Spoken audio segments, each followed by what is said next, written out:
Welcome to the Kiwimana Buzz.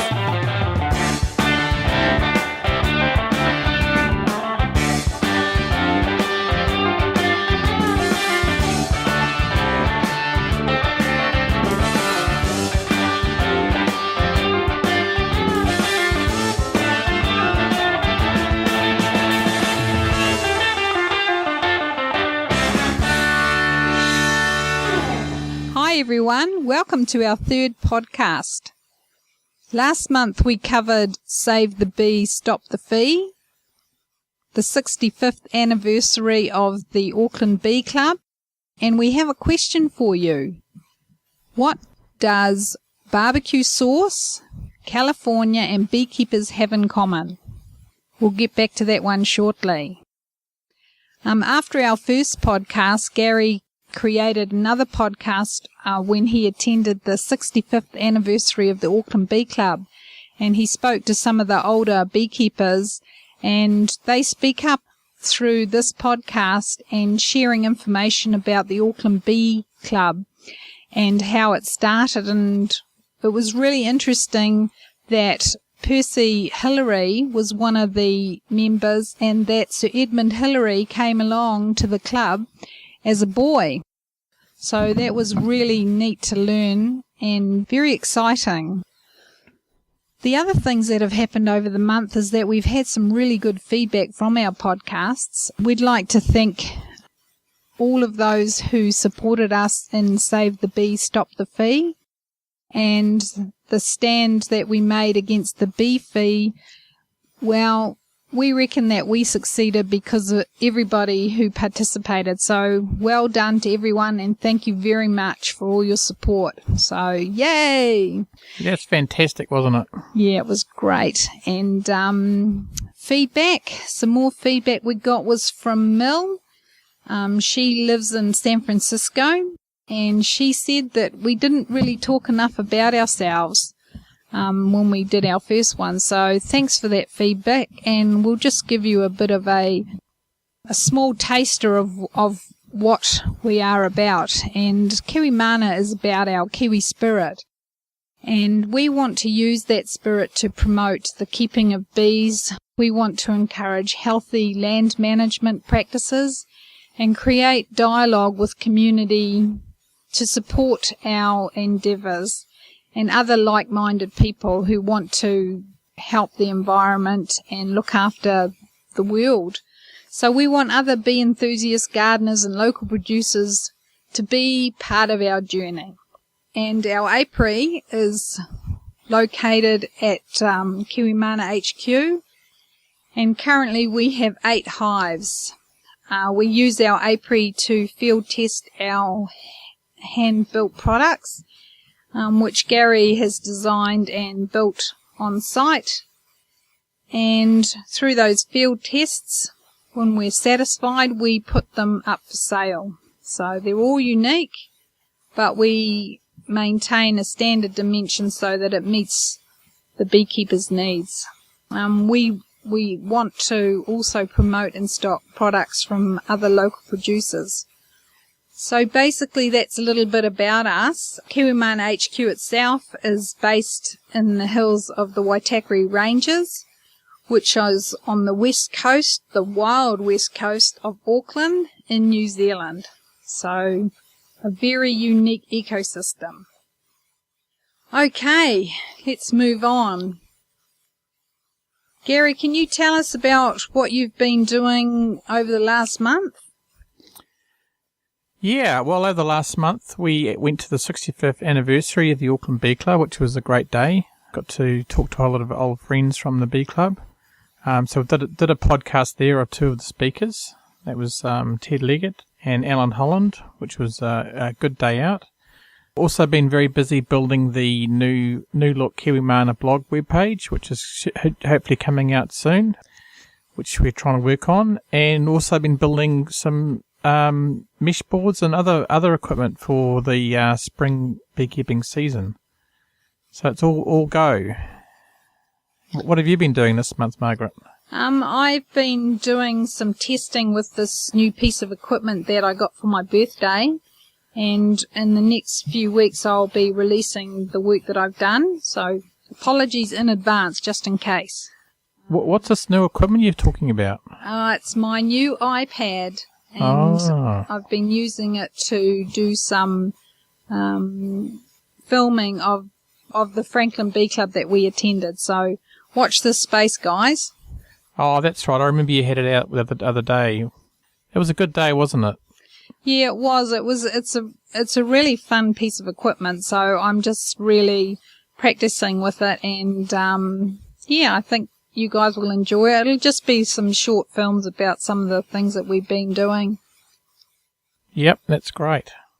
What about you over this last month? I see that you mentioned something interesting about something going on in New York.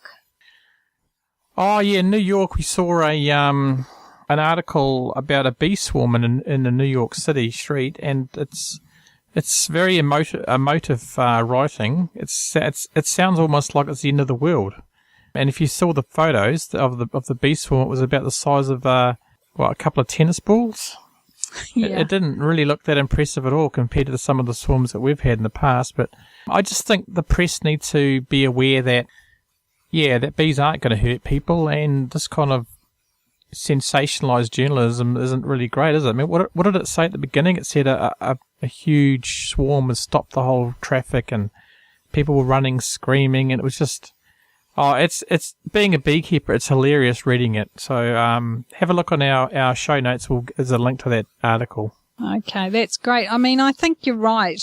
The reality is that they want to sell their newspapers, I guess, but the perception that is created from that sort of fear-mongering is not conducive to people looking after bees. So, part of what Kiwimana is about trying to educate as well. So we want to educate and share what we're learning with children, so we can get people more active within the beekeeping industry, and we want to really encourage as many hobbyists as possible. So, yeah. Yeah, I mean, one thing I was thinking that beekeeping has only just become legal in New York. I'm wondering if someone's got an agenda to make it illegal again. That's an interesting point. But I don't know. Let's leave the conspiracy theories alone. Okay, let's move on. Okay, so what do beekeepers, California and barbecue sauce have in common, Gary? I'd say it's the Holiday Inn. Yeah. And what happened at the Holiday Inn? Well, we met some great people, Laura and John from California, and John is a commercial beekeeper, and Laura helps him a lot, and it was great talking to them, wasn't it? About different experiences. Yeah, it was really interesting because how many hives do you remember how many hives they said they had? I think he said he had about 800 colonies.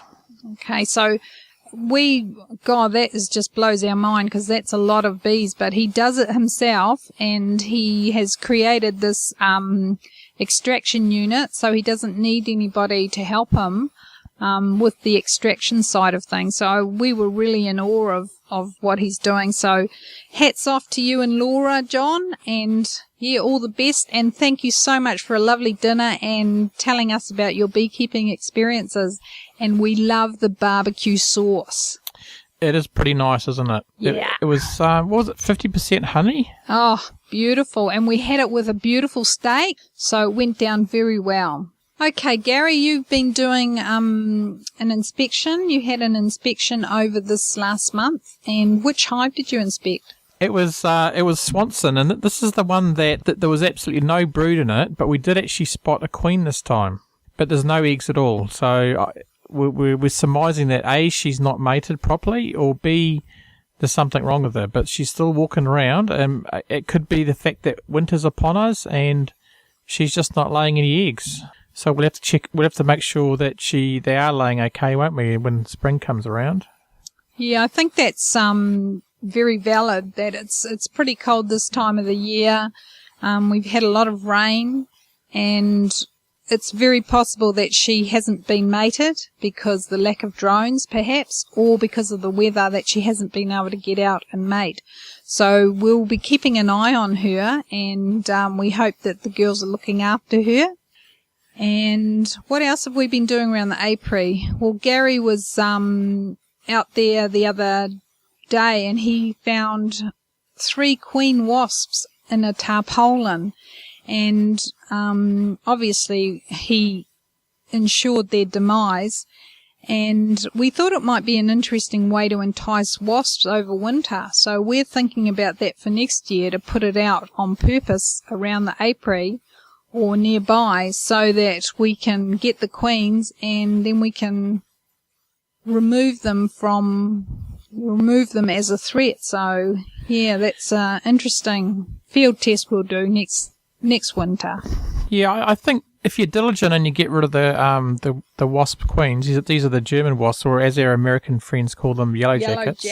Yeah, and I think if you are diligent and get rid of the queens, you can actually reduce the numbers. And it's surprising to me that someone down the road, not far from us, had some hives and they were all robbed out by wasps. But it's been very low this summer, hasn't it, Margaret? I mean, yeah, I agree. We had a really bad season last season, and the wasps were really prolific. But this year, I think because our summer was quite wet this year, that the wasps obviously couldn't build up their population well. So the result of that is that they didn't come on till quite late. And I have seen quite a few, well, I don't know, I think I've seen what I would consider reasonable amount around the hives, but the bees are really proactive, and I was watching them last week, and there was a wasp that went in there,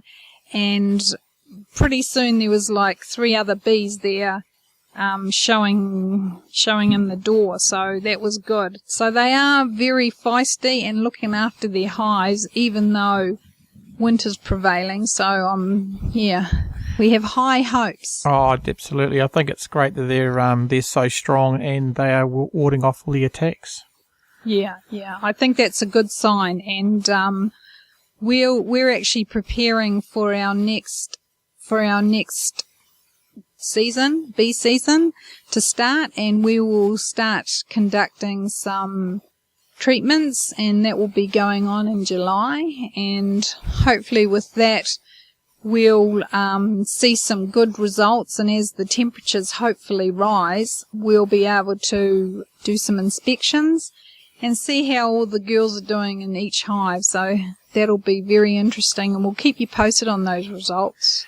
Yeah, because we did get some pre-mixed oxalic acid, didn't we, to dribble on the bees. So that's something we're going to investigate that, don't we? Yeah. So that's what we're going to do for our midwintery treatment. And unfortunately, doesn't look like Moldaway is going to be approved until this spring, which is a shame. So we probably won't be using that this spring. Yeah, I think I was quite happy with Appy Live Bar because the bees really did clean themselves out of the proto-nymph, I think, photo-nymph or whatever it's called. Yeah. And so that was really, really good to see all them on the boards, and showed that it did work. And the proto-nymphs are they the male varroa right? Yeah, they look so similar to the very small varroa, and you really do need to magnify when you're inspecting, because the naked eye doesn't see them. It just looks like it's, wax and stuff from the hive, that, bee parts and everything. But when you put the magnifying glass on, you can really see it quite clear. So you can check out the March Wintering Down, and we talk a bit about it in there. So if you have a look there, I've put some photos on as well. Oh, we can link back to that in the show notes for people to have a look at. Yeah, I just wanted to get back to the Save the Bee, Stop the Fee situation. I know that for Auckland City, they aren't charging a fee, but apparently there are other local councils in New Zealand trying to charge, And do you remember which club that was, Gary? I mean, which council? Was that Mosgiel or the one that's currently charging is Pororua City Council. Okay. So if everyone, wants to send an email to Pororua Council and say no to the fee, yeah, we support that. So those local beekeepers might be really happy to hear our support. So don't be shy. Exactly. What's next coming up there, Margaret? I think we've got some good news, haven't we, from England? Oh, I know what you're leading to. Are you talking about Mosgiel? I am. Tell us more. Well, a company from Mosgiel, Mosgiel Honey, have got a contract to sell their honey in Morrison's, which is a large supermarket chain in England. Oh, I remember Morrison's. I used to buy some really nice china from them when we were living in England. That's the one. That's right. Didn't we buy our dinnerware from there? Yep. Still got it, haven't we? Most of it. Yeah, we have got a lot of those pieces. Except the bits that I've chipped, which is bad, isn't it? But that's 420 supermarkets. I think they're going to be selling a honey and lemon blend and a Manuka honey and root ginger blend, which sounds interesting, doesn't it? Oh, it sounds absolutely yummy and great for the blood, from what I hear. We must try and see if we can get some of that honey and root ginger. It's both things that we love. Absolutely. So that was good news for them. So, congratulations, guys. Yeah, we're really pleased for you, and it's in Mosgiel. If anyone wants to have a look at that on Google Earth or anything, it's MOS, S for Sam, G for George, IEL. That's Mosgiel in the South Island of New Zealand. So, yeah, go and have a look. It's beautiful down there. And we'll put a note on the show notes for people to have a look at that story. Okay.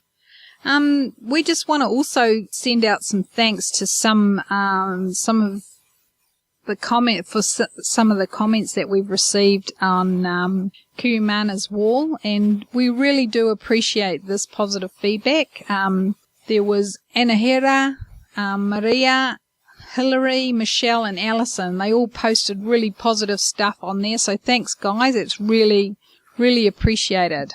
Was that on Facebook, Margaret, or Twitter? I understood it was on our wall. Oh yeah, that's Facebook. Oh, Facebook. Yeah, so if you're on Facebook, check out facebook.com/KiwiManaBuzz, and please like us because we like you. Indeed, we do. Okay, Gary, have we got anything else we need to cover? Yeah, and then coming up, we're actually going to an NBA event, aren't we, in Hamilton? Hopefully, we'll be going down there. Yeah, we've taken some time off work to go down there and have a look and meet Mark Goodman. I think Goodwin, is it? Goodwin. And he is a researcher, from what I understand. Yeah, he was the guy that was working on the producing a resistant bee that was resistant to varroa mites on Mercury Island, which is a remote island in New Zealand. So they set up a whole lot of hives, and they produced a strain of bees that were resistant to the mites, or clean them, or more hygienic, as other countries call it. So he's going to report back on what they found and what the story was. Yeah, so we've asked permission, haven't we, to record the meeting? Yeah, we have. So hopefully we can get something out to you guys about that and what was said. Yeah, that should be good. We better buy some batteries for our tape recorder, hadn't we? Yeah. Because I think it's an 8-hour talk, isn't it? It's a long talk. It's a long talk, so it'll be really interesting, and I really look forward to seeing and hearing what they came up with and how that's going now. So what else are we going to talk about? I was just going to talk about all the events coming up in July. Should we just go through that? Yeah, that'll be great. Okay. We did touch on the fact that we're going to be treating. Yes, we are going to be treating with the oxalic acid. We've got to do a bit of research on that, don't we? And we've got some information about that. And we'll tell you how that goes. We've never tried that, so it's a new experience for us, so we'll give that a go. But in events coming up in the beekeeping world in New Zealand this month, on the 8th of July, we've got our favourite bee club. And who's that, Margaret? Oh, I know. It's Franklin. That's it. So they're having an event on the 8th of July, which starts at 10 a.m. Okay. So come along. Yeah, I better get my other one out because that's the last meeting. So I'll put that on a blog this week. Okay, there you go. You've heard it here, listeners, this week. Okay, and the good news this month, Margaret, is the whole weekend isn't bee club meetings, is it? Because there's ones on one weekend, and on the next weekend, we have on the 14th of July, we have the Auckland Bee Club. Oh, that'll give us a bit of a break across the week. Yeah, and on the 12th of July, we have the Mark Goodwin's MBA talk about the varroa that we just spoke about. That's in Christchurch. So everyone around Christchurch, get out to that and have a listen. And on the 26th, we've got another great bee club. Who's that? It's the Manawatu Bee Club. Yeah. And they've got their monthly meetings on the 26th of July. And that's actually the same day as the varroa thing in Hamilton. So, but you don't need to miss out because the club meeting's in the evening. So you can do both if you've got a fast car. Or a plane or a helicopter. Well, it isn't that far, is it? Because Manawatu's north of Wellington, isn't it? Sort of near Palmerston North. So it's achievable. You can always Google it. Yep, definitely. And the final meeting of the month is a pretty new bee club, which is the Rotorua Bee Club, Honey Bee Club, they're called.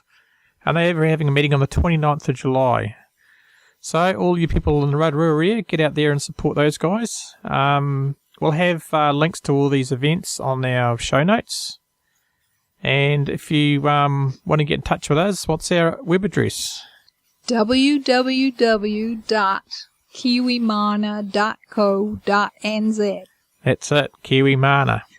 not manna, as some people say. No, but, it's kiwimana.co.nz. And we just love you to join the Kiwimana buzz, and we're just so grateful for you listening, and thank you for all your feedback and comments. We really, really appreciate it. And what's happening at Kiwimana over the coming month, a bit of a taster.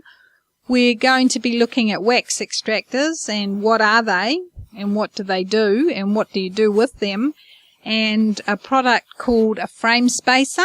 We'll just go into a bit of information about that. And we're introducing some new topics over the new start of the bee season, and it'll be involving hive reports from the apiary. So, keep posted on that, and we'll be blogging regularly as we do, and just thank you once again. So check out our website. That's kiwimana.co.nz. Yeah, and there's a recent blog post, a guest post from Frank Shulman about the Australian flowers that are good for bees, isn't it? That's a fantastic post. Yeah, that's another new avenue that we've added to the blogging and our website, is that we are going to encourage guest bloggers to come and share their information with us, and it's great to learn about the kind of exotics that can provide food for the bees over winter. So thanks for that, Frank. And also there's some New Zealand natives in there, which is very dear to our heart, being as we're based in the Waitakere Ranges. So, yeah, thank you so much. And yeah, closing at Kiwimana HQ, and look forward to the next podcast. Yeah, and if you want to get hold of me, it's Gary at Kiwimana. And if you want to get hold of Margaret, it's Margaret at kiwimana.co.nz. Yeah, or if you want to get a hold of all of us, it's info. Oh no, what is it? Info at kiwimana.co.nz. Okay, signing off. Thanks a lot. Thanks for listening to the Kiwimana Buzz. Bzz.